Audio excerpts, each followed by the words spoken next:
Dijerat pasal tentang dugaan memanipulasi dokumen elektronik ijazah Jokowi, Roy Suryo CS kini diperhadapkan dengan sejumlah pasal berlapis dengan ancaman hukuman terberat yakni 12 tahun pidana penjara. Pertanyaannya, akankah pemeriksaan perdana pada hari ini berujung pada penahanan Roy Suryo dan kawan-kawan? Kita bahas bersama kuasa hukum Roy Suryo CS, Ahmad Kozinudin. Selamat sore, Bang Kozin.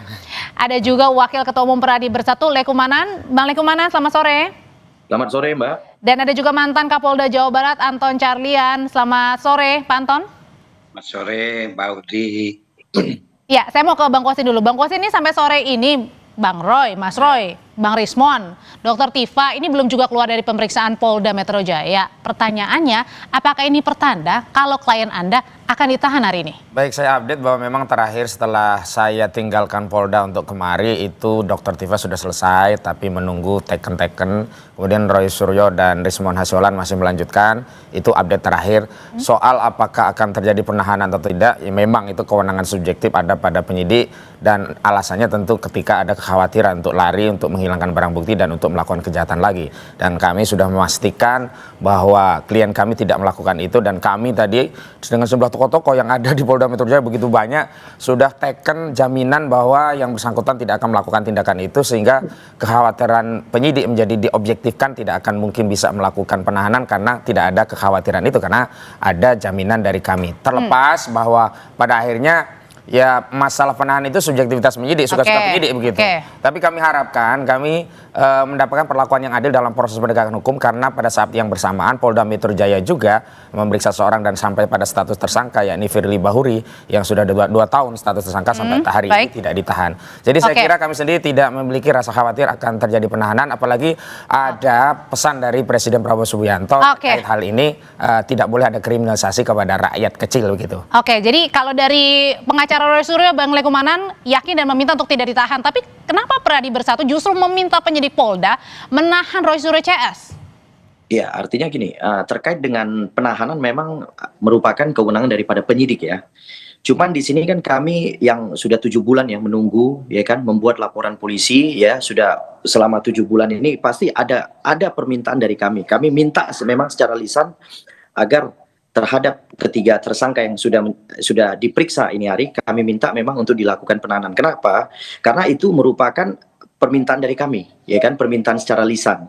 Karena kenapa? Ya kan, terkait dengan sangkaan pasal yang diduga dilakukan oleh para terlapor atau tersangka ini, ancaman pidananya kebanyakan lebih dari 5 tahun, sehingga secara subjektif ada bahwa kewenangan polisi boleh melakukan penahanan terhadap peristiwa-peristiwa yang ancaman hukumannya di atas 5 tahun. Jadi itu memang goal daripada kami. Karena kan kami melaporkan seseorang atau kelompok orang adalah tujuannya supaya sampai ditetapkannya tersangka hingga dilakukannya penahanan. Karena kenapa? Untuk agar para terlapor ini atau tersangka ini tidak lagi mengulangi perbuatannya. Karena jelas di sini kami lihat makin hari makin banyak produk-produk yang kemudian jadi makanya Anda meminta untuk ditahan langsung di pemeriksaan hari ini perdana ya? Kami minta untuk dilakukan penahanan. Itu adalah untuk penegakan hukum yang benar gitu. Apabila tidak dilakukan penahanan, maka kami akan lakukan upaya hukum juga, seperti itu. Sebenarnya Pak Anton, penegakan hukum ini seperti apa sih yang benarnya begitu antara ketika seseorang ditetapkan sebagai tersangka dengan ancaman pidana di atas 5 tahun, ini ditahan atau tidak? Ini tolak ukurnya kayak gimana? Ya, tadi juga sudah disampaikan oleh rekan-rekan pembicara terdahulu, kan ada syarat subjektif, ada syarat objektif.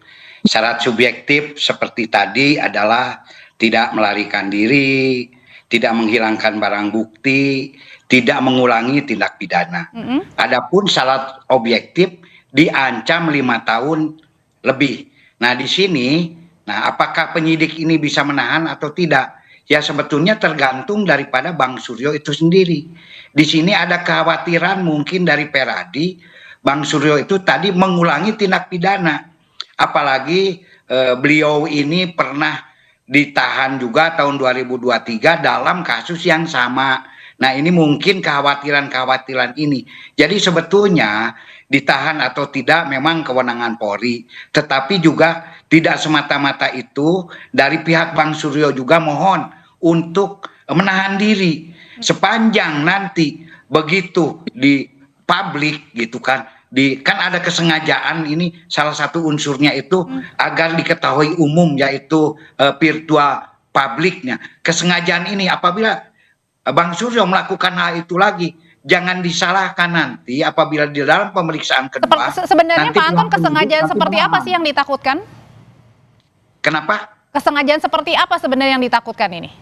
Ya, kesengajaan kan salah satu di dalam ancaman pidananya ini adalah yaitu 310, 311 dan ujaran kebencian yang bersifat sara. Nah, apabila hal itu sendiri semakin merebak di publik, semakin gaduh, nah ini kan itu yang ditakutkan itu. Nah, itu jangan membuat kegaduhan-kegaduhan ini. Apabila ditakutkan membuat kegaduhan ya? Terjadi, ya otomatis insya Allah saya percaya tidak akan ditahan. Tapi kalau dilakukan kegaduhan lagi, jangan salahkan nanti wah ini kriminalisasi, karena ini sudah melalui proses-proses penyidikan yang secara profesional, ada gelar perkara internal, ada gelar perkara eksternal. Nah, ini sudah melalui satu tahap penyidikan profesional. Ditahan ditahan atau tidak itu merupakan kewenangan dari penyidik. Kalau gitu pertanyaan berikutnya Bang Kosi, kalau misalnya ditahan hari ini Roy Suryo CS, apa yang akan Anda lakukan? Usai jeda ya, tetap bersama kami. Klien Anda masih diperiksa Bang Kosi Nuri. Jadi pertanyaannya, kalau misalnya nanti klien Anda nih ditahan langsung hari ini, apa yang akan Anda lakukan? Yang pertama akan saya sampaikan kepada publik seluruh rakyat bahwa institusi Polri tidak adil, tebang pilih, pilih tebang, zolim kepada rakyat. Karena apa? Telah secara telanjang menunjukkan penegakan hukum yang tebang pilih, pilih tebang. Kepada Firly Bahuri tidak ditahan, sementara kepada klien kami ditahan. Kepada Sylvester Matutina yang dulu tahapannya juga penyidikan dan itu pernah menjadi tersangka juga tidak pernah ditahan, padahal pasalnya juga pencemaran, tidak ditahan. Kepada klien kami ditahan. Namun saya ingin tegaskan bahwa kita itu bolehlah berpendapat, tapi jangan prematur atau jangan kesusu begitu. Bung Lecumanan ini kan gak ada relevansinya dengan pemeriksaan hari ini. Hari ini itu adalah pemeriksaan klaster kedua yang dimajukan pemanggilan sebagai tersangka. Di dalam klaster kedua itu tidak ada pasal-pasal yang dilaporkan oleh Lecumanan. Kenapa? Karena di klaster kedua itu justru yang dipersoalkan adalah 310 KUHP, 311 KUHP, 27A Undang-Undang ITE, dan memang ada pasal yang kami konsisten sebut itu selundupan dengan motif untuk menahan. Ini pasal 32 Undang-Undang ITE dan pasal 35 Undang-Undang ITE. Sementara klaster pertama itu baru ada 160 KUHP yang dilaporkan oleh Lecumanan dan kawan-kawan. Saya juga heran kepada institusi Polri, ada motif apa begitu? Dalam konferensi pers dinyatakan bahwa ada dua klaster pertama dan klaster kedua. Tetapi ketika pemanggilan justru klaster kedua didahulukan. Jadi dan yang klaster ada permasalahan, ada kenapa klaster 2 ini didahulukan dulu? Oh, itu pilihan saja. Cuman saya ingin tegaskan bahwa jangan kita komentar sesuatu yang offset begitu. Lagi pula kalau kita hari ini selalu mengembalikan kepada penyidik bahwa itu kewenangan penyidik, memang benar penyidik punya kewenangan, tapi tidak boleh digunakan secara sewenang-wenang. Secara sewenang-wenang itu adalah dengan ukuran suka-suka kami, SSK. Ya ini apa? Ketika ada problem yang sama, ditangani penyidik yang sama, bahkan ini kasus korupsi lebih bahaya daripada kasus receh ini, tidak ditahan, tapi pada saat yang sama kemudian mau menahan misalnya. Apakah kemudian ada pembedaan warga negara dengan sipil, dengan polisi, dalam hal ini Firly Bahuri, apakah dia latar belakangnya polisi sehingga tidak ditahan? Kemudian hari ini klien kami apakah sipil biasa kemudian ditahan? Dan kembali saya tegaskan, sudah ada legasi dari Presiden Prabowo untuk kasus ijazah palsu. Berarti Anda akan melawan kalau misalnya jelas. Ya ini Gus Dur itu sudah diberikan amnesti. Kasusnya juga ijazah palsu. Itu artinya ada kebijakan umum presiden bahwa untuk kasus seperti ini janganlah dikriminalisasi, dan itu sudah jelas. Presiden menyatakan tidak boleh ada kriminalisasi kepada rakyat kecil. Itu pesan kepada aparat penegak hukum termasuk pada institusi kepolisian. Bang Lecumanan ini ditangkap oleh pengacara Roy Suryo bahwa kalau misalnya akan ditahan ini merupakan bentuk kriminalisasi. Ya, memang di mana-mana ketika seseorang atau namanya tersangka ketika mau ditahan, semualah, bukannya klien daripada Pak Koji. Bahkan terpidana pun tidak mau ditahan, itu kliennya dia. Tetapkan tersangka itu akan menyampaikan bahwa adalah suatu perbuatan kriminalisasi yang dilakukan oleh polisi. Tapi dalam hal ini polisi itu adalah penyeimbang, ya kan? Polisi hanya melakukan tugasnya, ya kan, yang dijamin oleh konstitusi, bahwa kami sebagai warga negara telah melaporkan ada suatu tindak pidana, jadi tindak pidana. Tapi kemarin Anda juga datang untuk meminta penyidik terlebih dahulu sebelum diperiksa ini? Gimana? Bang Lecumanan, tapi kemarin Anda juga dan kawan-kawan datang ke penyidik juga untuk meminta penahanan sebelum diperiksa? Yang disampaikan oleh Bang Kojinudin, ada klaster 1, ada klaster 2, memang ada penjelasan terkait klaster. Tapi dalam surat penetapan tersangka kepada kejaksaan itu tidak ada lagi namanya klaster. Itu disampaikan dalam surat penetapan tersangka itu 8 orang, ya kan? Nah, itu yang kemudian ditembuskan kepada saya selaku pelapor, ya kan, kemudian ditembuskan lagi kepada Pak Jokowi, ditembuskan juga kepada Pak Maret Samuel, dan satu lagi Andi Kurniawan. Jadi kami ini dianggap sebagai pelapor di dalam semua tersangka-tersangka tersebut. Jadi menurut saya terhadap 3 tersangka itu ya kami meminta, ya kan, karena kami diberikan surat penetapan tersangka dan SP2HP terhadap perkara tersebut, kami meminta langsung secara lisan agar ketika diperiksa tolong dilakukan penahanan. Karena kenapa? Ini sudah jelas mengulangi perbuatannya, ya kan, kemudian memperbanyak lagi barang-barang bukti, ya kan, yang ada white paper itu, ya kan, ya Kak, saya meminta juga kepada pihak kepolisian kalau bisa dalam pemeriksaan tersangka ini tolong disita barang-barang bukti tersebut gitu. Jadi menurut saya itu adalah hak yang diberikan konstitusi kepada kami selaku pelapor, itu sah-sah saja menurut saya gitu. Terhadap kira-kira ada kata kriminalisasi, ya itu semua orang yang mau ditahan ya pasti menyampaikan kata yang Dan saya kira inilah yang disebut dengan intervensi kepada institusi kepolisian. Karena dasar untuk melakukan penahanan itu bukan ada permohonan dari pelapor, tapi ada kekhawatiran, ada syarat objektif maupun subjektif. Objektif sudah terpenuhi karena ada pasal yang diselundupkan sehingga ada yang 5 tahun lebih sehingga bisa menahan. Subjektif adalah kekhawatiran polisi. Janganlah kekhawatiran itu dikompori oleh pelapor dengan alasan oh ini nanti dia akan mengulangi, lalu ditekan-tekan. Kemudian publik bertanya, oh apakah polisi selemah itu ditekan-tekan pelapor sehingga harus menahan hanya untuk memuaskan pelapor? Apakah polisi mau mengorbankan marwah institusi hanya untuk memuaskan pelapor dengan menahan anak bangsa? Begitu pada saat yang sama ada tersangka yang lainnya tidak pernah ditahan-tahan, dan pada saat yang sama klien dari Bung Lecumanan sudah terpidana nggak ditahan-tahan. Gimana Bang Lekumanan? Ya itu beda hal, ya kan, saya tidak mau berkomentar di sana, ya kan, artinya kan gini, Pak Gojinudin, ya hari ini peristiwa hari ini aja yang kita bicarakan gitu. Kalau memang nanti penyidik tidak menahan, ya nanti saya akan menyurat melakukan upaya hukum. Mungkin ini dipertanyakan oleh tim Bang Gojinudin. Ya, istilahnya silakan aja lakukan. Bukan, kalau soal upaya hukum kami sudah pandai lah, nggak usah diajari. Tapi soal intervensi tidak ada satupun di KUHP pasal yang mengatur bahwa pelapor bisa melakukan permohonan dan menekan polisi untuk menahan klien atau orang yang sedang dalam dianggap intervensi katanya Bang Lekumanan.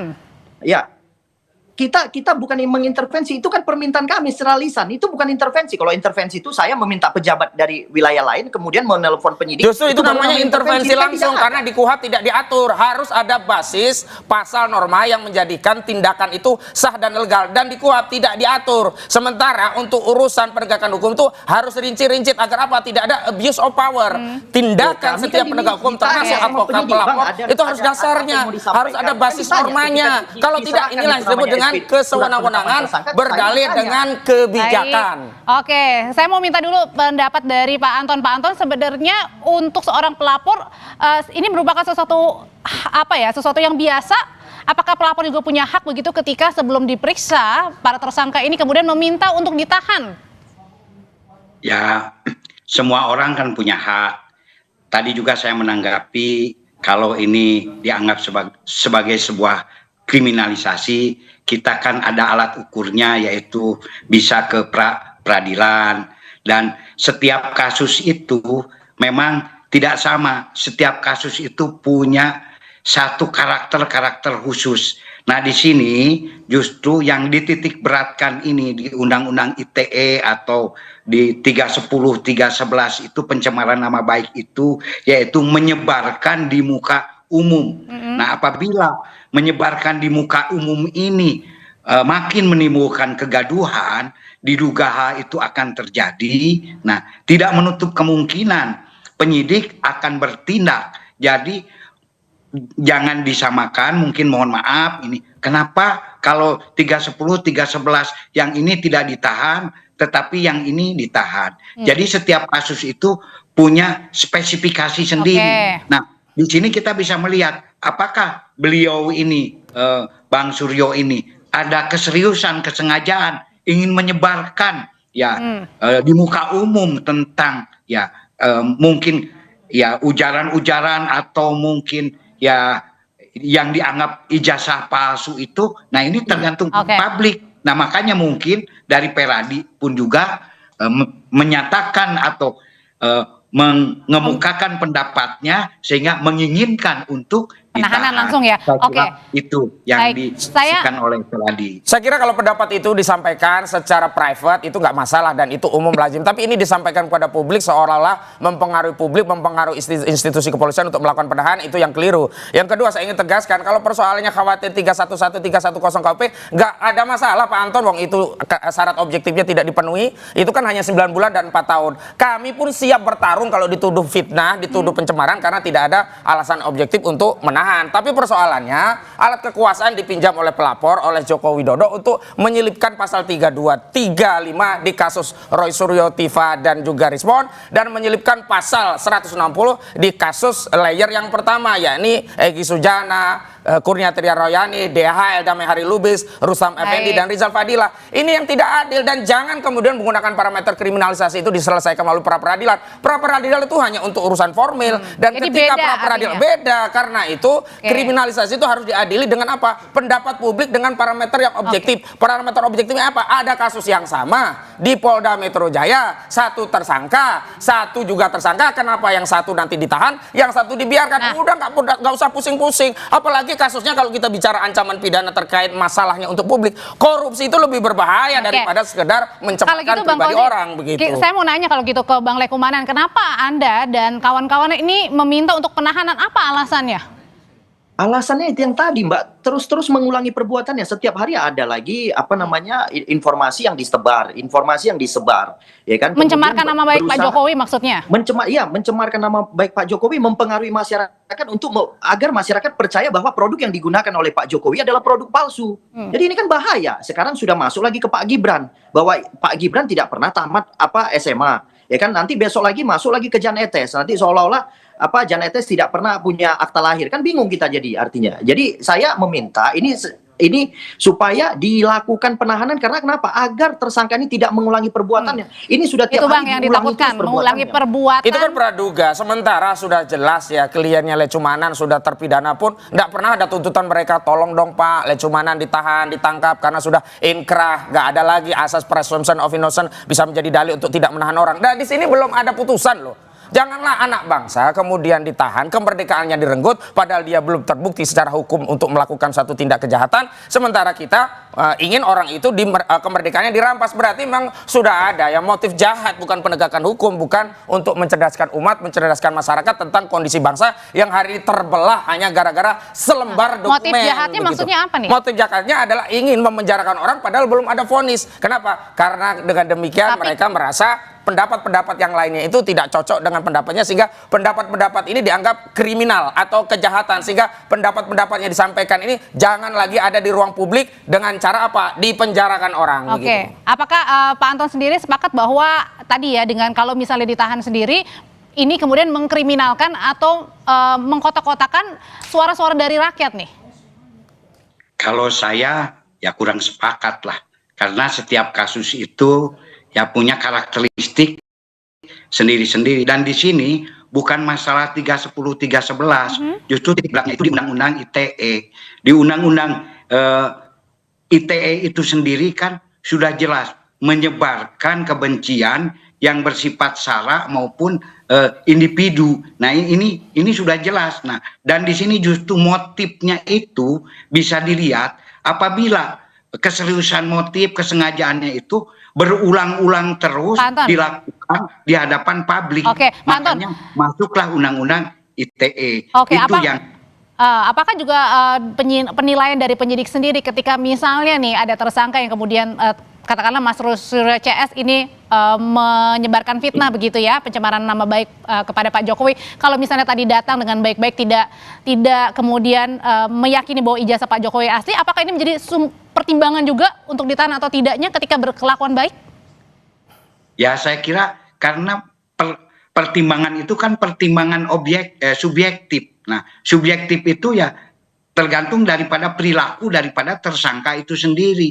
Nah masalah polisi memang betul tidak bisa menentukan apakah itu palsu atau tidak. Tetapi kan di sini sudah dijelaskan bahwa identik dengan ijazah-ijazah yang lain gitu kan. Nah ketika lembaga formal sendiri yaitu UGM menyatakan bahwa identik dengan para lulusan-lulusan yang sesuai tahunnya dan menurut lab POR juga maupun Labkrim juga sesuai, baik tahun, cetak maupun lain-lain. Terus mau apa lagi gitu kan? Nah, dan polisi itu pun juga bukan satu-satunya. Kita ini menganut criminal justice system.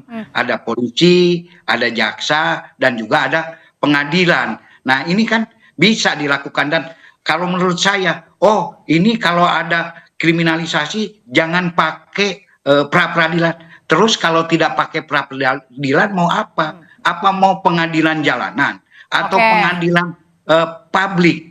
Ini kan tidak bisa. Kita ini negara hukum, negara yang berdasarkan hukum. Dan para pengacara pun juga adalah termasuk penegak hukum. Jadi ya taatilah aturan-aturan koridor-koridor hukum, dan di sini alat ukurnya hanya satu, pra-peradilan. Kalau pra-peradilan tidak ditempuh, terus mau pakai tempuh saja melalui pra-peradilan. Kalau gitu pertanyaan yang sama buat Bapak Polisi. Kenapa Anda meminta, kemudian juga yang di sana sebelah sana juga meminta untuk ditahan, Anda juga meminta untuk tidak ditahan? Karena belum ada vonis dalam kasus ini, dan alasan-alasan itu sangat subjektif. Janganlah subjektivitas itu menghilangkan hak orang untuk mendapatkan keadilan setara di hadapan hukum. Sudah ada yang lain tersangka tidak ditahan, yang ini mau ditahan. Yang kedua, janganlah arah-arahkan ngajari kami ke pra-peradilan. Saya juga sudah tahu alasan subjektif polisi itu namanya SSK, suka-suka kami, dan itu sudah banyak terjadi. Kami sudah tegaskan, sudah jamin. Misalnya ya ini subjektivitas khawatir. Kalau sudah kita jamin harusnya kan nggak ada kekhawatiran. Itu juga nggak diindahkan oleh polisi.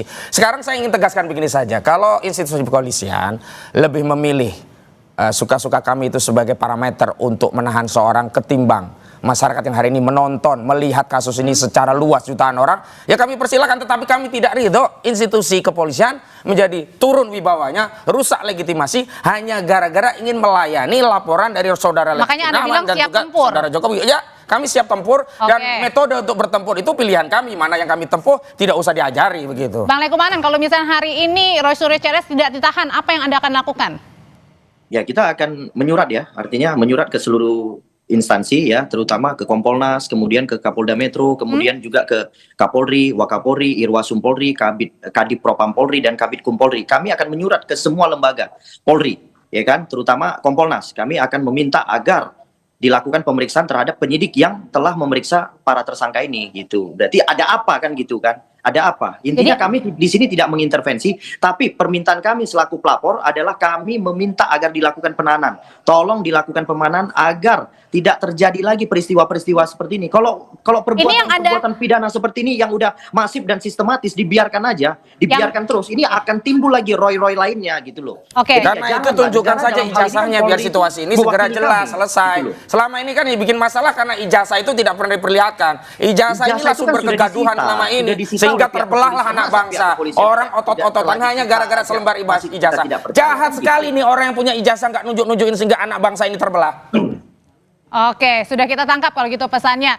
Bang Kozi, terima kasih. Bang Lekumanan, terima kasih. Pak Anton, terima kasih. Selamat sore semua. Sore. Selamat sore.